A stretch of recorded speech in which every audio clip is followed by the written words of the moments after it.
to episode 248 of Genius Take the Wheel. I'm Dr. Evil Genius, and I am going to try to dodge some raindrops on the way back to the car that Mrs. Evil is currently driving. I heard before I left the gym that the rain was pretty heavy, but it turns out it's not that bad at this very second. So I'm very fortunate. But we're doing Genius Take the Wheel a little different today because Mrs. Evil is the one who is behind the wheel. So today I did not feel like killing myself to get up super early, mainly because the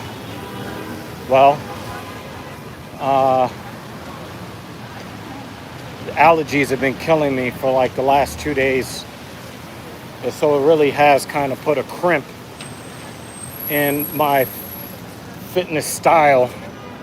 So I basically just allowed myself to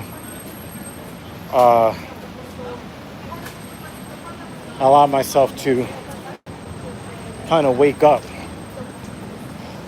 on my body's schedule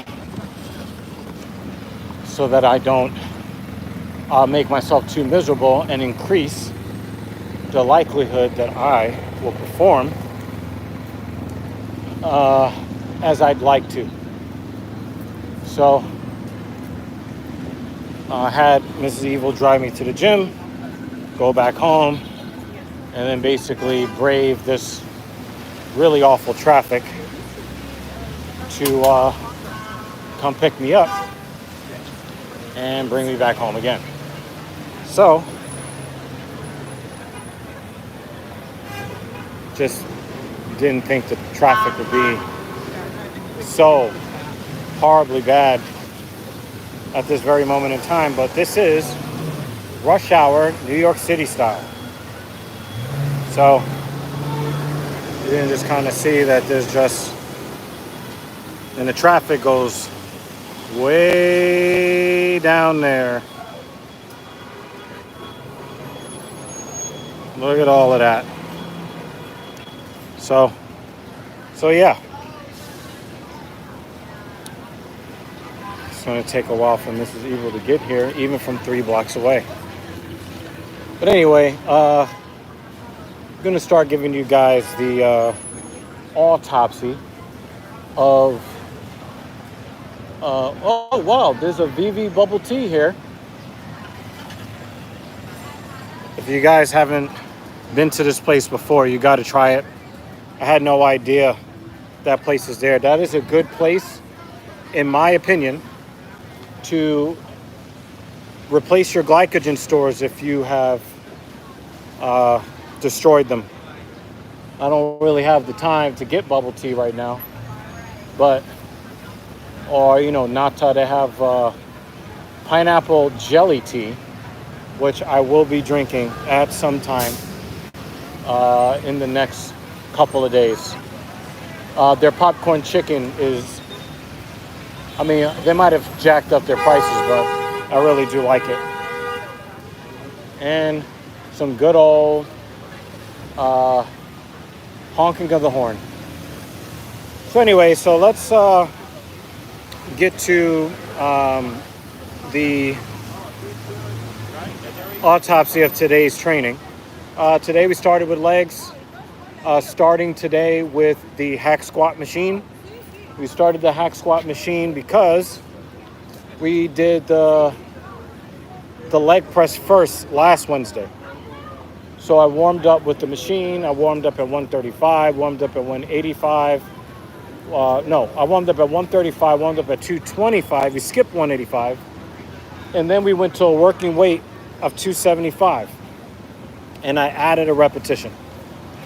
So today's assignment on the hack squat machine was 2 sets of 11 at 275, and then 2 sets of 11 at 225. And I worked my way through that, and it actually worked out pretty well, in my opinion. I felt very fluid. I did have a couple of bad reps on my warm-up, but it just reminded me that I had to focus on squeezing out the quads primarily to get the machine moving. So that's what I did. I prioritized the quads on the warm-ups, and then the actual work was pretty easy. So very happy with that. Then I went down to 225 for 11. It was just a matter of, it was just academic at that point. Just making sure that I got the most squeeze and stretch out of it. After I was done with that, I went to the leg press machine and went straight to 495, or 5 plates on both sides. And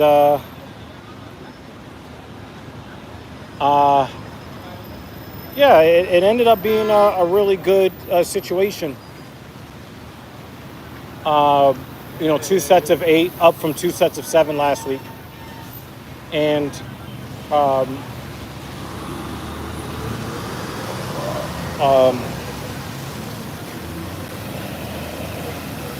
it was even easier than last week. And then I went down to 455 from 495. And hey, here we go. Here comes Mrs. Evil. Look at that right there. There goes Mrs. Evil. And there goes the hazards. So, all right. So, here we go. If she'll let me in the car.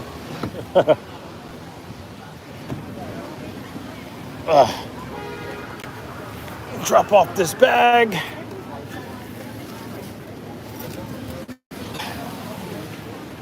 And we're gonna see if I can get this set up before she peels off.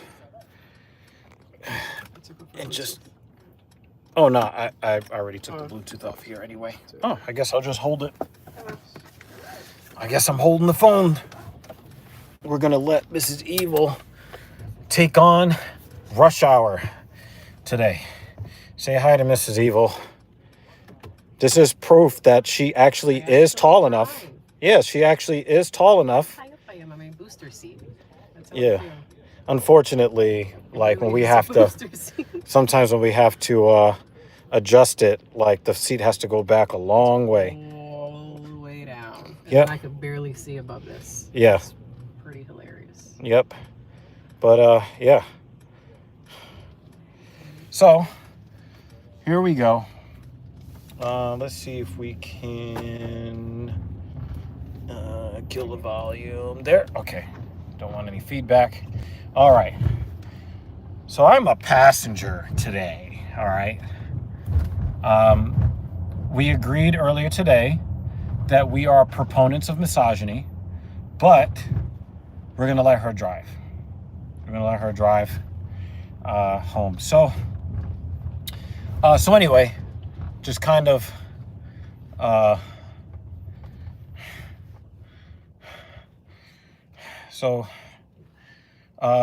yeah, I don't warm up for the leg press if I do the hack squat first, because the hack squat warms my legs up. So I went straight to the working weight, 2 sets of 8 at 495, and that worked really, really well. Is that guy just fucking sitting there?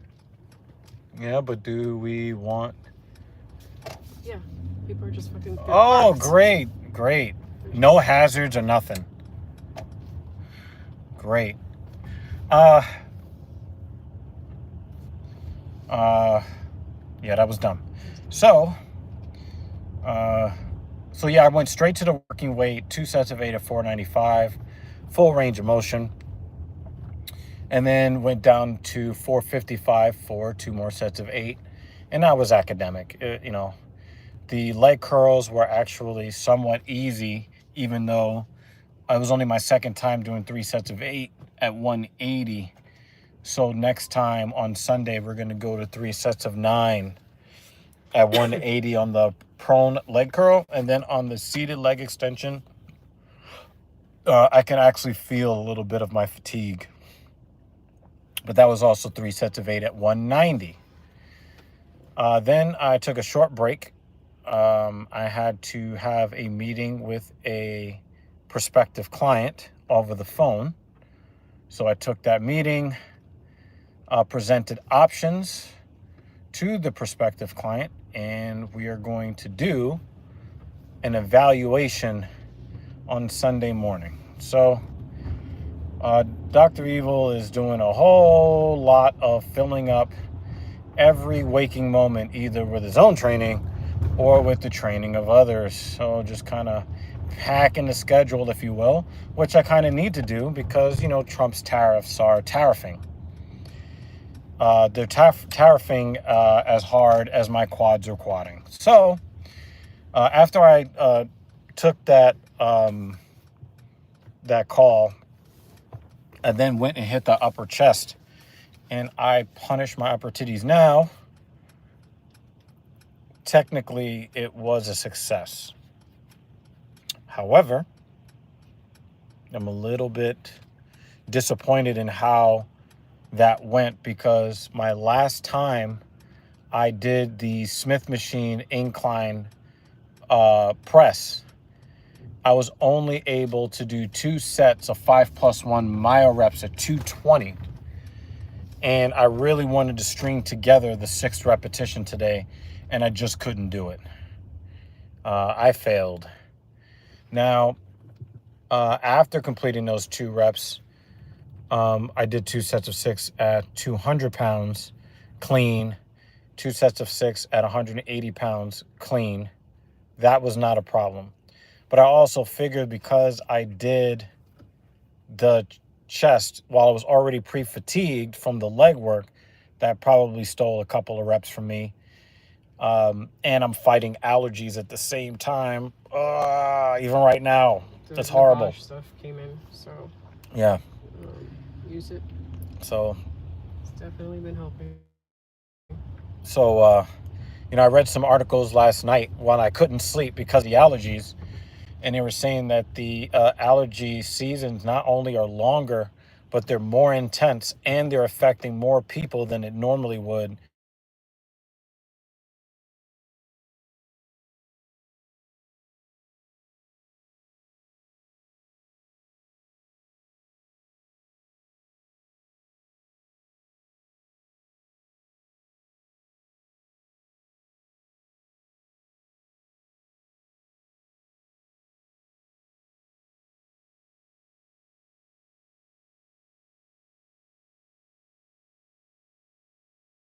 Really not a whole lot that we can do with this. So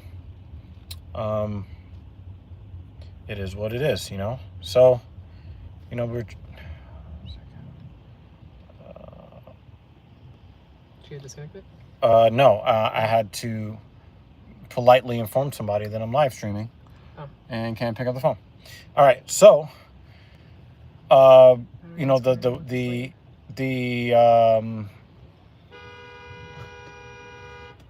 put on that turn signal, switch lanes. I know, but everybody else is switching lanes too, so then you might as well wait. Chaos. I know, like the chaos that's coming this way. Yeah, these guys making the right-hand turn had to wait for the pedestrians. I know, but then I'm watching how many people are coming this way, and I'm like, now I just risk. Yeah. And even though they're stuck and trying to get unstuck, they don't really care if you get unstuck. So I know. Like, we're not that far away. We're not Russian, and we're also not Ukrainian. Okay, so fighting through allergies and fighting through the fatigue from the work that I had already done with my legs. So I'm not really upset with today's output, but it's the same 5+1 on the top sets, the top 2 sets, but clean on the way through. I wanted to do 4 sets of 8 at 80 pounds on the incline dumbbell press, but the fatigue really got to me, and I can actually feel it. So what I did was, to make up for the fatigue, I did 2 sets of 8 with the 80s, and then I swapped to the 70s and did 2 more sets of 8, and then went to the hammer strength ISO super incline machine, loaded up to 132 pounds, and did 3 sets to failure to make up for the work that I was not able to do with the 80-pound dumbbells.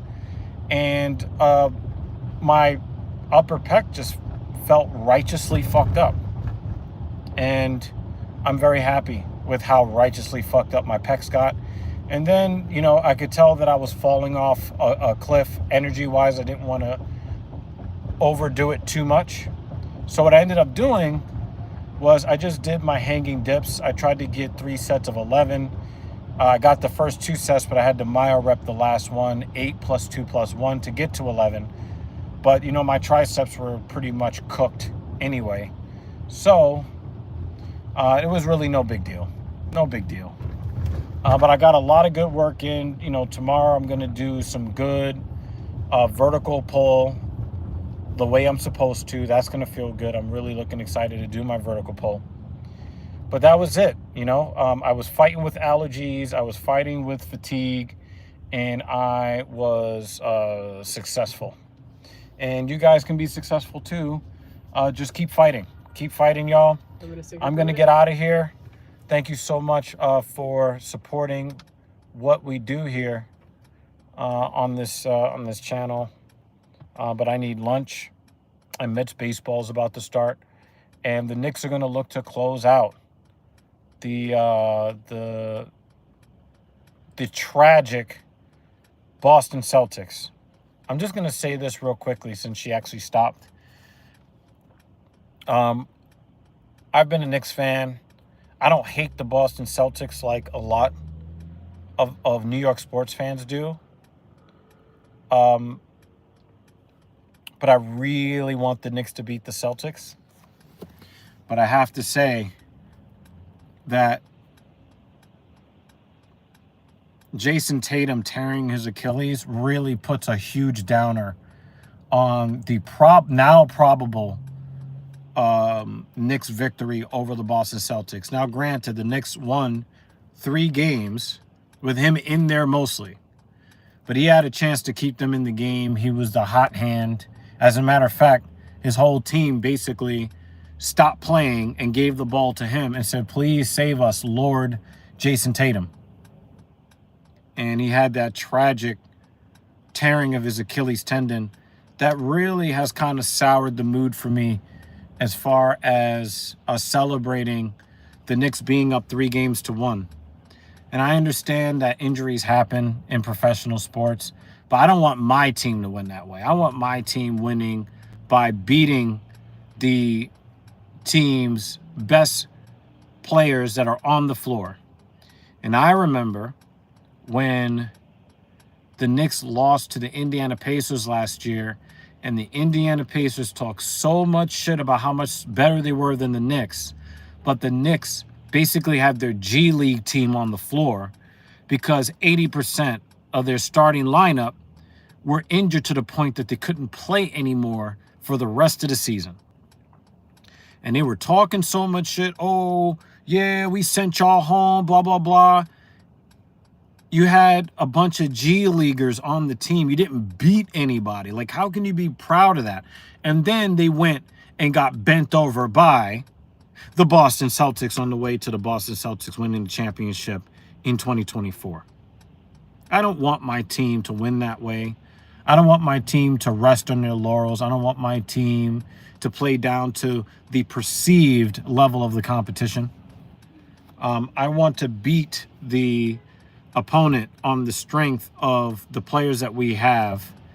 And I don't want to get to the Eastern Conference Finals the way that the Indiana Pacers got to the Eastern Conference Finals, where presumably they are waiting for the New York Knicks. It will be very interesting to see how that series goes. I really do think the New York Knicks are just plainly a better team than them. But, we could have some more injuries. Who knows? I don't know. But I want to thank the Detroit Pistons for toughening up the New York Knicks, because I did not think that the Knicks would face any team in the Eastern Conference that would give them the problems that the Detroit Pistons ended up giving them from a physical perspective. And I'm very happy that the Knicks gritted their way through that first round series against not only a team that was physically bullying them, but also referees that allowed it to happen without calling the proper fouls that should have been called. So besides one egregious non-call at the end of, I want to say, Game 3, I'll say that a lot of the refereeing in that first round series was catered to the Detroit Pistons. Hey, what's up, Namli? How you doing? So I am happy that it looks like the Knicks are going to reach the Eastern Conference Finals for the first time in 25 years. Just not like this. Not on the strength of the best player on the opposing team tearing his Achilles. And we're not even talking about a player that is going to miss the rest of the series or miss a game in the series. We're talking about a player who is going to miss the rest of these playoffs and all of the next season. And not only that, the physical attributes that Jason Tatum was imbued with from birth, that makes him the player that he is, almost certain to be gone. Almost certain. Because his threat as a supreme athletic talent, when you're talking about moving laterally, exploding towards the basket, pause, and that threat helping to create space for his perimeter shooting, without that explosive nature, I don't know if he even makes another all-star team. He's going to have to completely change his game. And it's really tragic because, he's 27 years old and he had a real chance to really make some hay when it comes to being an all-time great in the NBA with all-time stats. And I just think that him tearing his Achilles at age 27, when it happened to Kobe Bryant, he was in his mid-30s. He had already had a full Hall of Fame resume. But with Tatum, man, he's just so young. And again, I'm not a Boston Celtics fan, never will be. But I'm a human being, and I feel for the guy. And it's just really, really unfortunate. And I wish that this didn't happen to him. And he seems to be a good guy. And I think that I would be really burned if I were a Boston Celtics fan that we end up getting kicked out of the playoffs off the strength of a non-contact freak injury. But then again, Boston won the championship in 2008. They won the championship in 2024. But the Knicks have not won a championship since 10 years before I was born. You see all this fucking gray hair all over me? It's been a long time. So we've also had this type of shit happen to the Knicks over the years, and nobody boo-hooed for us. But that's just not the way that that's just not the way that I'm built as a human being. I just don't want to see it happen to my team. I also don't want to see it happen to other teams and their players. But anyway, I'm going to go watch the Knicks. I'm going to go watch the Mets. I'm going to spend some time with Mrs. Evil. Hopefully she will watch some sports with me tonight. Or not. But I'm going to eat some lunch, some recovery protein, and then some dinner, and then get ready for work in the morning. So I hope that you guys enjoyed this. Guys, go out and get your games. There is no better time than today to get moving towards whatever your goals are. I wish I got started younger. Anyway, I'm up out of here. Anything you want to say to the people, Mrs. Evil? See you Saturday. Yep, we'll see you for the MMA, the Filthy Casual MMA watch party on TSP. Thank you so much for watching, and have a nice day.